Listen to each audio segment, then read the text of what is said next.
Hi friends, ఒకవైపు ఏమో చెత్త ఉంది, మరోవైపు ఏమో కట్లున్నాయి.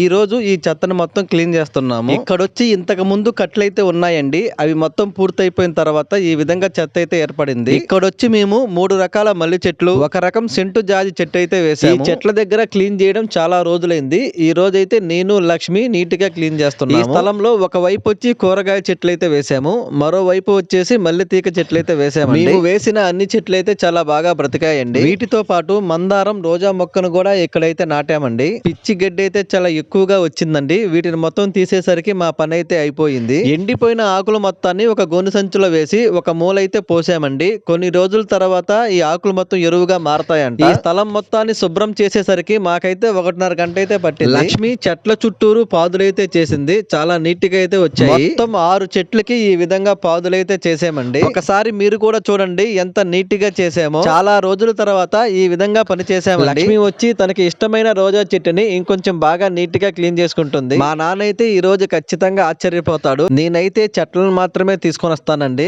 మిగతా పని మొత్తం మా నాన్నే చేస్తాడు. ఈ మొక్కలకి నీట్ గా నీళ్ళైతే పోసేసానండి. ఈ రోజు అయితే సక్సెస్ఫుల్ గా పని మొత్తం పూర్తి చేసామండి. మా వీడియో కానీ నచ్చితే లైక్ చేయండి. మరిన్ని వీడియోస్ కోసం మా ఛానల్ ని చూస్తూ ఉండండి.